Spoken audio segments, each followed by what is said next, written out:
Welcome to Math Plus, where math makes sense. After you watch this video, you'll understand what an input-output table is and why do we even need them. Have you ever noticed how some things follow a pattern, like how your total cost goes up every time you add another item? Let me give you a quick example here. For instance, if you were to go and buy a candy bar and that candy bar cost $2, we know that one candy bar is $2. What if you decided you wanted 2 candy bars? Normally you'll just do this in your head. 2 candy bars would cost $4. We changed our mind. Let's go get 3 candy bars. Forgot about my little sister. She wanted one as well. 3 candy bars equals $6. Do you notice that there's a rule happening here? What is the rule? Every time I get another candy bar, what do I have to do to come up with the money to pay for it?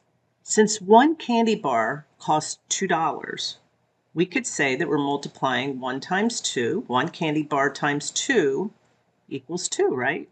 Now we're getting 2 candy bars. 2 candy bars times 2, because each one costs 2, equals 4. See what's happening? And then 3 candy bars, as you can see there, times 2 equals 6. We can say that the rule that we're following is multiply by 2.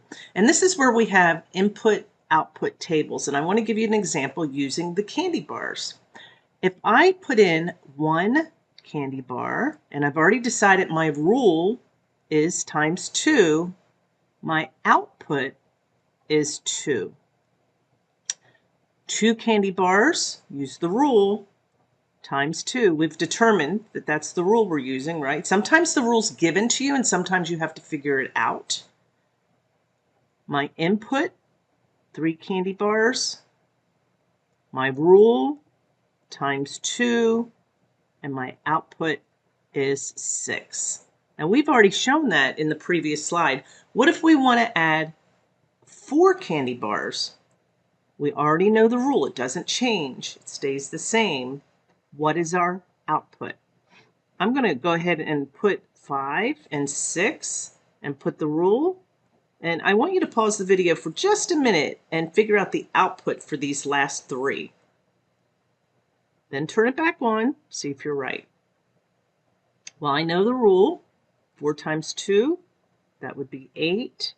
5 times 2, that would be 10. And if I'm going to go get 6 candy bars, I have to pay $2 a piece, and that would be 12. Now, I know what some of you are thinking. What about the taxes? We're not going to have taxes today. Tax-free math class today. So the input is what we start with. The output is what we end up with. And the rule tells how to get from here to here. Here's an example of an input and output list, and there's no rule. So sometimes we have to figure out the rule. Every rule will be adding, subtracting, multiplying, or dividing, and sometimes it'll be a mix. But starting out, you're usually only going to do one operation. I have a 1 as my input right here,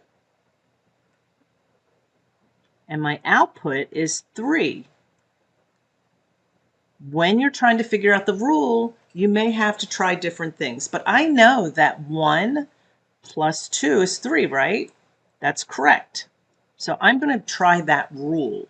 Let me go down to the next input. 2 plus 2 equals 4. Oh, that's not going to work, is it? So I'm going to have to try to figure out a different input. That one did not work. Plus 2 is not the rule.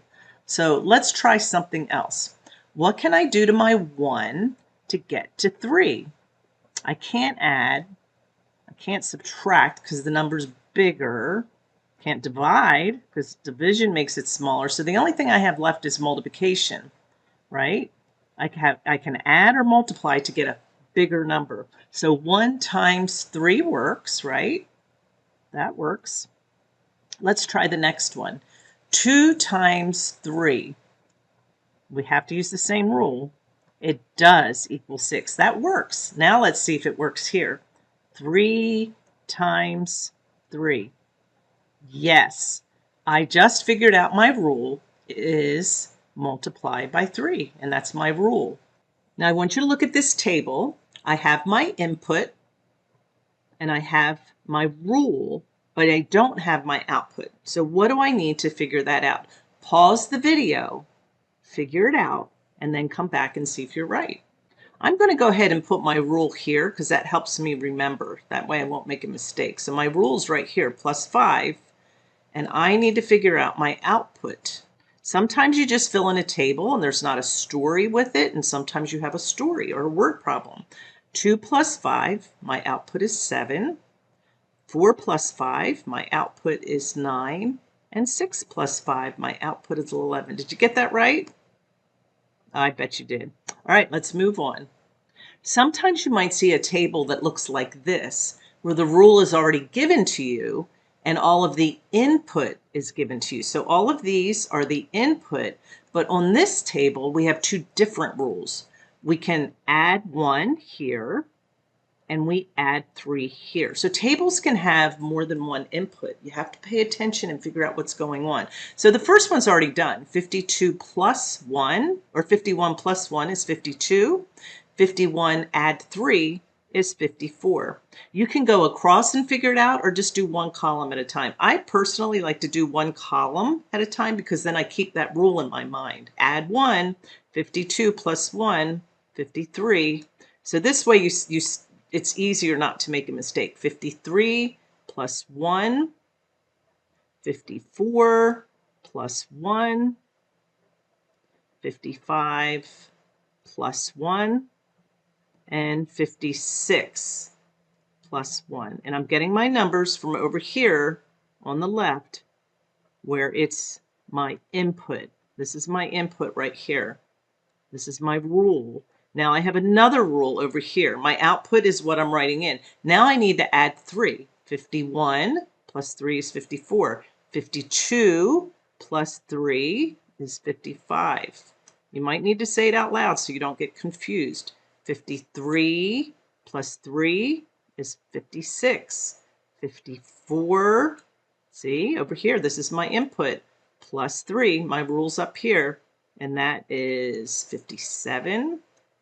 55 plus 3, 58, and 56 plus 3 is 59. So pay attention to your input-output table and make sure you take your time and get everything in order. Now, one of the questions you may have, why do I even need to know this? Why? Why do we need input-output tables? You use input-output calculations all the time. You just don't realize that you're doing it in your head. But let's say money. Anytime you go to the store, we talked about candy in the beginning. I'm sure all of you have been to the store to buy candy or even to buy notebooks, right?